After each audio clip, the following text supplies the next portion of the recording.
Saludos respetuosos como siempre para la audiencia. Empecemos por allá lejos.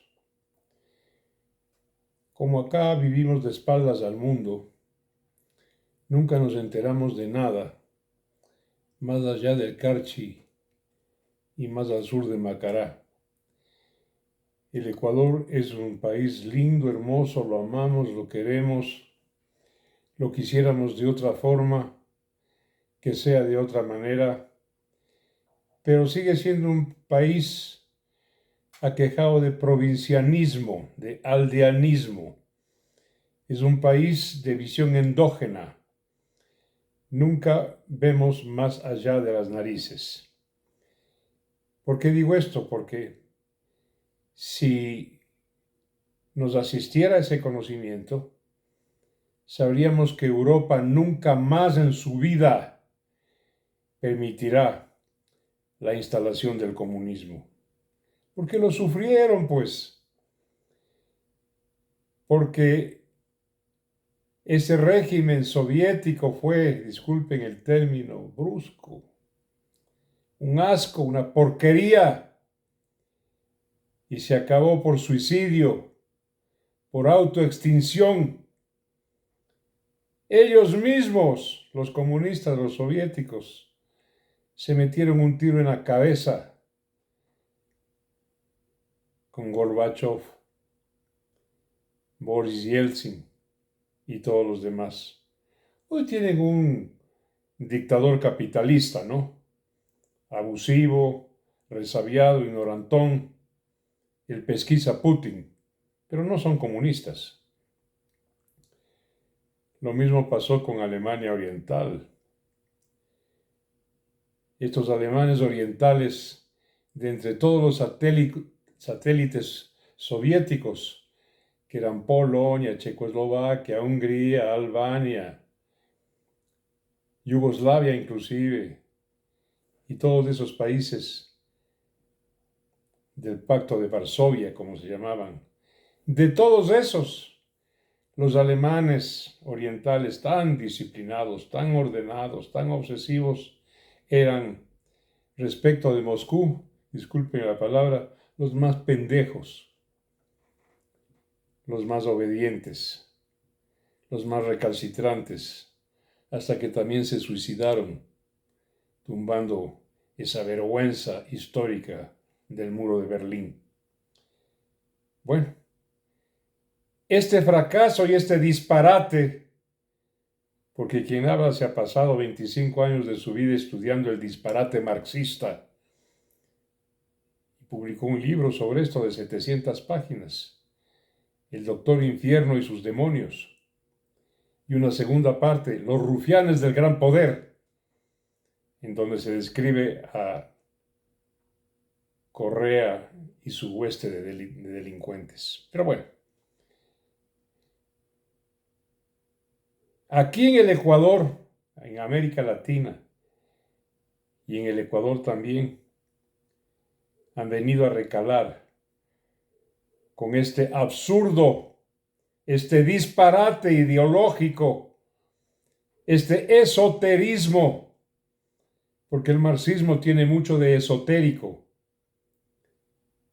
y obviamente es una doctrina humanamente inviable, impracticable, como no sea con regímenes fascistas, dictatoriales, criminales, que tienen esclavizados a sus pueblos. Pero voy aterrizando. Aquí en el Ecuador, sus fuerzas democráticas, comillas, la empresa privada, preocupada solamente de hacer plata.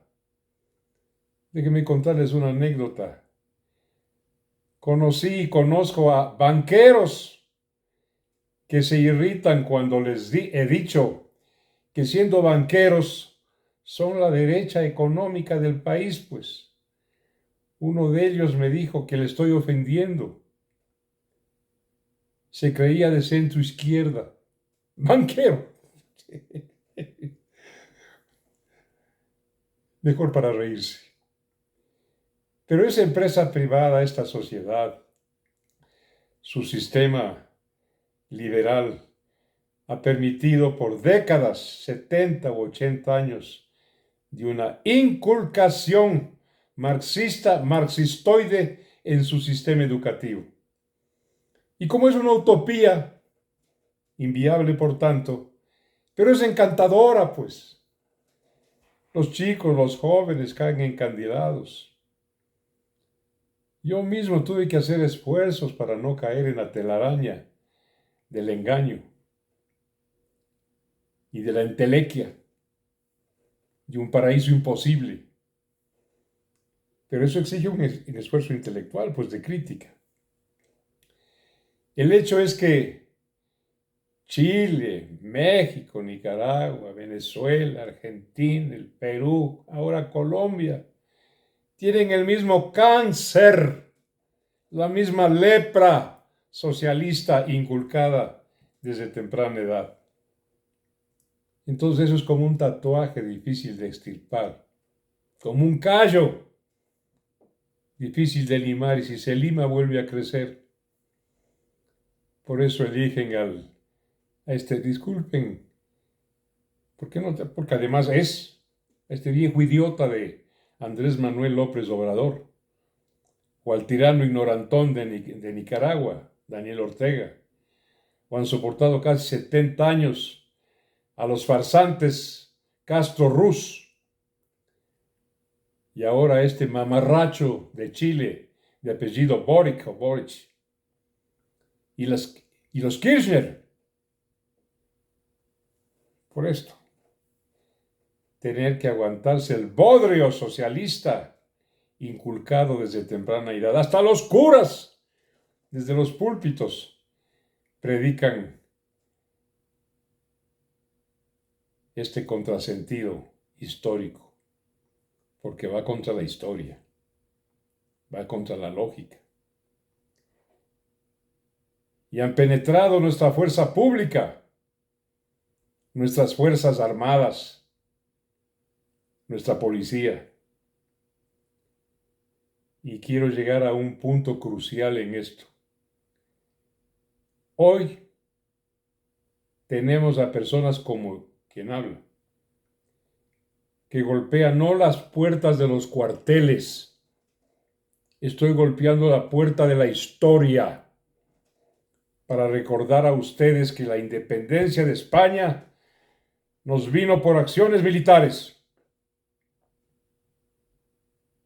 Más tarde, el país ecuatoriano progresó como un Rocafuerte por la mano dura. Rocafuerte fusiló más que García Moreno y que Alvaro juntos, a todos los que querían oponerse a los monárquicos, a los realistas. Gobierno fuerte con sentido de autoridad. Más tarde vino un hombre, que me apadrina espiritualmente e ideológicamente, don Eloy Alfaro. No ganó pues con fraude, ganó por acciones de armas, con carchenses y manavitas fundamentalmente, y cambió la historia del país. Y más tarde, en el año 25, militares, coroneles, tuvieron que darle un nuevo rumbo al país que había entrado en caos y en anarquía y en abuso, e instalaron la Revolución Juliana, promoviendo un gobierno mixto y apoyando al doctor Isidro Ayora. Y corriendo el tiempo, vino la Junta Militar de Gobierno en el año 63, recuerden ustedes, un hombre correcto y honesto, el almirante Castro Gijón, el general Cabrera, el general Marcos Gándara Enríquez, por favor, un dechado de virtudes. Y el país se modernizó. Su sistema financiero, económico, rentista, presupuestario, progresó. Se dio cabida y se abrió las puertas a la profesión de la economía. Y había estado el país dominado por quiscas, leguleyos, abogadillos y tinterillos, gente del derecho. Fue esa junta militar que lamentablemente sí, en el año 65 tuvo que dejar el poder por una crisis económica de carácter exógeno que golpeó al Ecuador. Y vino ese paréntesis luminoso de Clemente Yerovi Indaburu, pero nada más que eso. Luego vendría el gobierno honesto, decente, donde el país progresó, el gobierno militar de Guillermo Rodríguez Lara. Así nomás son las cosas, así que, como dije hace un momento, estoy golpeando las puertas de la historia, no de los cuarteles, de la historia.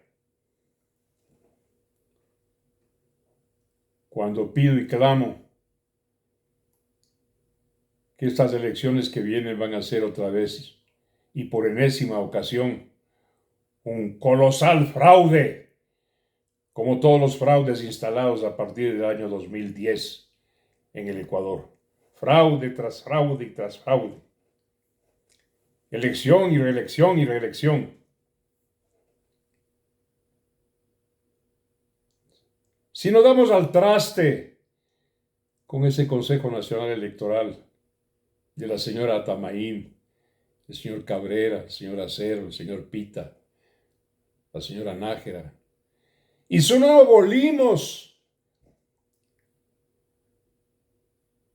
y me van a tener que soportar dos calificativos fuertes, ese asco, esa porquería del Consejo de Participación Ciudadana y Control Social. ¿Qué participación ciudadana es esa? 7 obedientes, ni siquiera al caudillo actual, que no es caudillo, al presidente actual, sino obedientes y de rodillas con el delincuente que gobierna este país desde Bélgica. 7. Y a la cabeza quien fuera su defensor, Allen Berbera.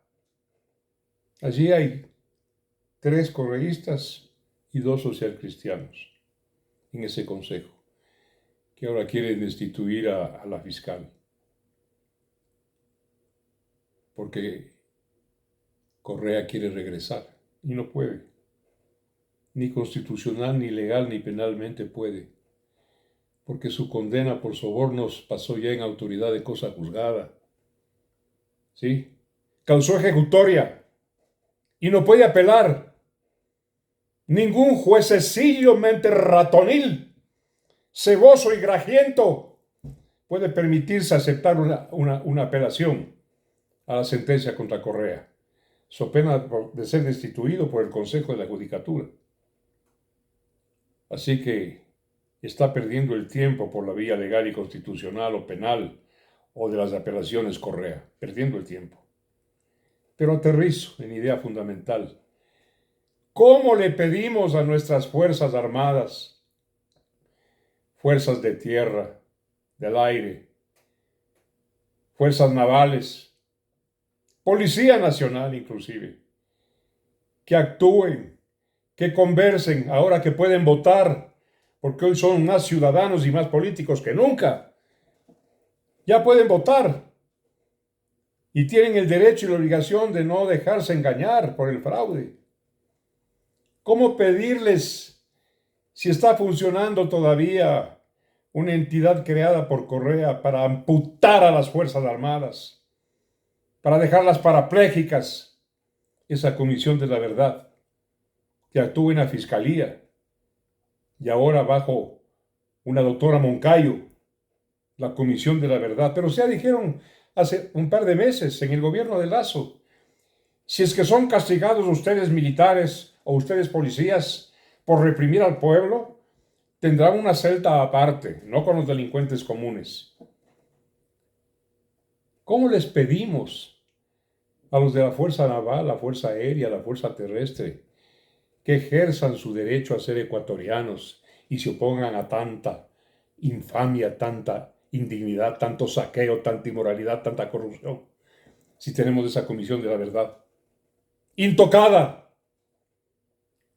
La señora Diana Salazar no se atrevió a tocarla, y menos este desvergonzado de Guillermo Lazo, que esperábamos porque cuando ganó la presidencia de la República llamara a una consulta popular para echar abajo todo el aparataje jurídico de Correa y eliminara esta Comisión de la Verdad, el Consejo de Participación Ciudadana, reemplazar el Consejo Electoral. No hizo nada.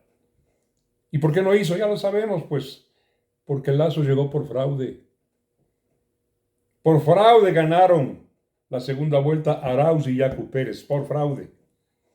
Pero como Yacu le había declarado la guerra a Correa, Correa lo eliminó y pactó con Lasso. Y a Lasso lo proclamaron, Lasso no ganó. Lasso ganó, llegó al poder por fraude. Por eso no hizo nada. Por eso se inventó el gobierno del encuentro. Pero ahora está en manos de ustedes, ciudadanía. En manos de ustedes. Es derecho de ustedes y obligación de ustedes salir como clase media, motor del progreso, motor de la economía, de la cultura. Salir a las calles y a las plazas a exigir una renovación total del aparato jurídico que ampara el saqueo, la delincuencia, que amenaza con regresar. Muchas gracias por escuchar esto. Un abrazo, buen fin de semana. Hasta el lunes.